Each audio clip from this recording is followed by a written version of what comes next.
quand tu fais du sport, déjà tu te reconnectes à toi-même et forcément pour la communication, tu as une meilleure coordination, tu vas avoir une gestuelle qui va se mettre en place beaucoup plus facilement parce que tu as conscience de tes mouvements, de tes mains, de l'ampleur de tes gestes. Donc c'est pas anodin. Maintenant, on va aller encore plus loin. Quand tu fais du sport et que tu te muscles, eh bien, tu as une certaine confiance en toi. Pourquoi? Parce que tu sais que tu es tonique, parce que tu te sens tonique. Tu te sens tonique sur tes appuis, tu te sens, dynamique dans l'énergie. Et donc, ça va créer un truc. J'ai encore du mal à mettre des mots dessus, parce qu'avant, je pratiquais le sport en mode warrior. Tu vois, je faisais beaucoup de danse parce que c'était la danse qui me permettait de m'évader psychologiquement et donc ça me permettait d'oublier mes problèmes de santé. Et au bout d'un quart d'heure, 20 minutes de pratique sportive, je baignais dans les hormones et donc je ne sentais plus mon corps. Et c'était un vrai bonheur. Et avec la danse et la musique, voilà, j'étais dans un autre monde et je me sentais enfin moi-même. Donc pendant longtemps, le sport, c'était un échappatoire, mais aussi un moment où j'étais en mode guerrière parce que ça me demandait énormément d'efforts physiquement. Et puis, ces derniers temps, ces dernières années où je me suis beaucoup plus apaisée, que je me suis vraiment réconciliée avec moi-même, j'ai réalisé que le sport, ça apportait autre chose et que ça apportait de la confiance en nous. Pas seulement parce qu'on va dépasser nos limites, ou on va se dire finalement, tu vois, je pensais pas que j'étais capable de faire ce temps, finalement je l'ai fait. Oui, ça c'est bien, ça nous donne confiance en nous. Mais plutôt sur un plan physique, sur un plan énergétique, sur le plan du ressenti dans ton comportement au quotidien. Parce que quand tu te sens tonique, tu te sens en mouvement, tu te sens réactif. Et ça veut dire aussi que quelque part, ton cerveau reptilien qui lui est en charge de ta survie, il sent que tu as un potentiel survie qui a augmenté. Parce que ce qu'il faut bien garder en tête, c'est que peu importe ce qui nous arrive dans notre quotidien, on a toujours une partie de nous qui veille à notre survie. Et donc, on va avoir l'attention qui va être attirée sur tout ce qui pourrait être négatif, sur les gens bizarres dans les transports en commun, sur une voiture qui arrive un peu vite, sur un collègue qui a l'air énervé, qui semble agressif dans les expressions de son visage. Notre cerveau va nous attirer vers tout ce qui pourrait potentiellement être un danger.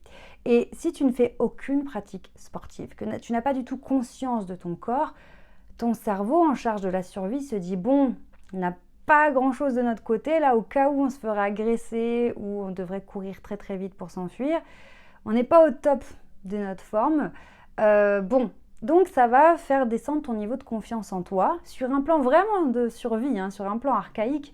Parce que tu te dis, si jamais il faut courir, les gars, ça fait combien d'années qu'on n'a pas fait de sport? Ça va être chaud.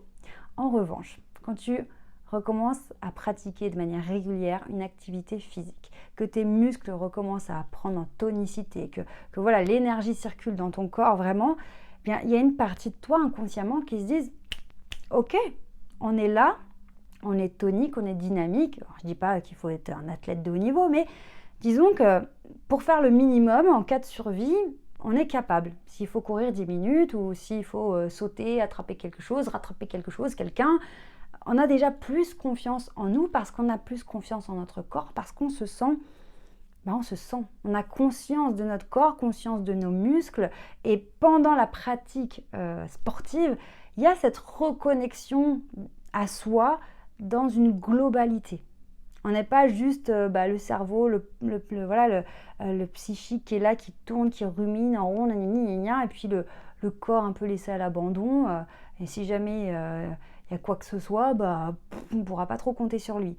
Non, le fait de faire régulièrement du sport, en plus de tous les bénéfices qu'on connaît, c'est vraiment de se dire « Ok, je suis là, je suis tonique, j'existe quelque part. Je ne suis pas à moitié mort où j'ai mon cerveau qui travaille pour réfléchir, j'ai le côté analytique et physiquement, je suis complètement à côté de la plaque. » Donc, je ne dis pas qu'il faut faire une pratique excessive de sport. Je ne dis pas qu'il faut se mettre la pression. Je ne dis pas qu'il faut être psychorigide. Je dois absolument faire du sport pour avoir confiance en moi et tout. Non, simplement être dans une certaine optique, dans une hygiène de vie dans laquelle on se sent complet. Et si on va plus loin, c'est aussi sur l'alimentation, c'est aussi sur la capacité de se relaxer, de respirer, c'est aussi sur la capacité de s'épanouir dans des activités, dans du loisir, dans des événements avec les proches. Et c'est vraiment cette notion de globalité, d'entièreté qui va faire une grande différence et qui va faire qu'on se sent bien dans ses baskets. Parce que si tu as l'impression d'être fragmenté, voilà, de pas avoir conscience de toi, que tu as certaines parties de ta vie que tu négliges totalement, pour X raisons. Je dis pas que tu fais exprès, que c'est pas bien, que tu es une mauvaise personne, pas du tout. Mais parce qu'en ce moment, tu n'as pas le temps, parce que tu n'as pas la tête à ça, parce que tu as d'autres priorités, ok. Mais du coup, tu vas te sentir un peu fragmenté, il va te manquer des morceaux, voilà. Et donc, intérieurement, au niveau de l'estime de soi, la confiance en soi, c'est pas optimal. En revanche, quand tu reprends ta vie en main de manière globale et que tu fais des choix conscients, ça change tout. Et ça ne veut pas dire être rigide sur je dois avoir une alimentation parfaite, très saine, je ne dois pas faire d'écart. Non, ça veut dire que quoi que tu fasses, tu le fais de manière consciente. Si tu vas manger de la junk food, si tu fais un gros repas, etc., parce que tu as la famille, etc., tu sais que c'est une occasion particulière, que oui, voilà, tu as décidé de peut-être manger plus gras, peut-être consommer des trucs caloriques, peut-être que ça, pendant 2 jours, tu vas te sentir un peu lourd, mais tu as décidé de le faire parce que tu sais que ça te fait plaisir. Et c'est pas, je mange n'importe quoi, n'importe quand, je saute des repas, parce que de toute façon, à quoi bon, de toute façon, je sais pas où je vais, je sais pas qui je suis, voilà. Ça fait pas pareil. Prendre le lead, c'est pas seulement avoir du leadership avec les gens, c'est pas seulement dans le management, c'est pas seulement inspirer les gens, faire qu'ils aient envie de nous suivre, etc. Non, avoir du leadership, c'est avant tout sur soi-même. Et le sport, c'est un super moyen de reprendre du lead sur sa vie parce que ça nous prouve que on est capable de se discipliner, de se dire voilà, j'ai décidé de reprendre le sport ou de commencer telle activité.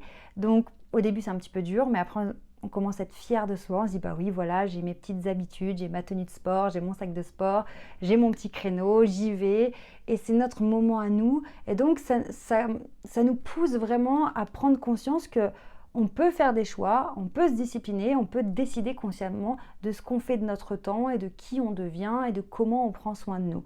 Donc c'est pour ça que le sport, c'est vraiment une discipline qui est intéressante pour ça. Mais ce qu'il faut comprendre, c'est que c'est dans une globalité. Reprendre le lead sur sa propre vie, avoir du leadership pour soi-même, c'est extrêmement puissant. Et c'est à ce moment-là, en fait, qu'on devient un leader pour les autres. Parce que souvent, on voit ça à l'envers. Je veux être leader, donc il faut que les gens s'intéressent à moi, il faut que les gens me suivent, il faut qu'ils m'écoutent. Et donc, on va essayer de les chercher parce qu'on veut être leader. C'est pas du tout comme ça que ça marche. C'est quand tu as ton propre leadership pour toi-même, pour ton corps, santé physique, santé mentale, pour ta vie, pour ton quotidien, pour ton relationnel, quand tu es leader de tes propres choix vraiment, donc tu as vraiment cette solidité interne qui s'installe, cette paix intérieure, cette stabilité, eh bien c'est à ce moment-là que les autres vont commencer à être attirés par toi. Tu vas les inspirer, ils vont t'admirer. Pourquoi ? Parce qu'ils vont sentir en toi cette force, cette sérénité, cette stabilité. Et ça, c'est attirant. On pourrait faire le parallèle, c'est comme quelqu'un qui serait célibataire et qui cherche l'amour. Il cherche l'amour et en fait, qu'est-ce qu'il envoie comme message ? Je suis seule, je suis vide, j'ai besoin de quelqu'un pour me remplir. Ça donne pas vraiment envie parce que tu dis attends, ça veut dire que tu as besoin de moi pour être heureux, tu as besoin de moi pour te sentir complet. Donc en fait, tu cries la solitude, tu cries la négativité, donc ça donne pas envie. En revanche, cette même personne, à partir du moment où elle est en couple, où elle se sent sa place, elle est heureuse, épanouie dans son couple, et bien là, comme par hasard, c'est à ce moment-là qu'il y a plein d'opportunités qui se créent. On se dit, finalement, c'est pas possible. Quand j'étais seule, célibataire, j'attirais personne. Maintenant que je suis en couple, etc., ou que j'ai fondé ma famille, j'ai plein de propositions. Mais c'est nul, pourquoi ? Ce n'est pas une coïncidence. Quand on ne se gère pas soi-même, finalement, on envoie des signaux aux autres qui sont je suis perdue, j'ai besoin des autres, je suis pas solide de l'intérieur, je suis pas bien dans mes baskets, et voilà, ça donne pas envie. En revanche, une fois que tu es en place et que tu es bien, ça se voit à l'extérieur et du coup, ça attire les autres. Donc c'est vraiment cette idée, ok, je vais reprendre le lead sur ma vie, sur mes choix, dans mon relationnel, dans mon job, dans ma vie personnelle. Je vais prendre soin de moi, je vais enfin me préoccuper de moi-même. C'est pas du tout être égoïste, c'est juste faire les choses dans l'ordre. Parce que on ne peut pas s'occuper des autres si on ne sait déjà pas s'occuper de soi. C'est pas possible. Et tu peux pas aller donner de l'énergie aux autres si déjà tu n'en as pas à l'intérieur. Je veux dire, tu peux pas te donner quelque chose que tu ne possèdes pas. C'est compliqué. Donc, sur ce, je vous invite vraiment à vous mettre soit au sport, soit ce que vous voulez, mais en tout cas quelque chose qui vous permette de vous connecter à vous-même dans votre ensemble, dans votre globalité, et se dire, bah voilà qui je suis. Tout ça, c'est moi là. Et que cette force intérieure puisse irradier, rayonner, toucher les autres si c'est voilà, votre souhait. Et là, il y aura du leadership, là, il y aura de la solidité. Là, il y aura quelqu'un, quoi. Bon, on se retrouve ce jeudi 15 juin à 12h15 pour toutes les femmes qui veulent développer leur charisme et leur leadership. Je serai en direct, ce sera un véritable plaisir de vous retrouver. En attendant, prenez soin de vous. Ciao!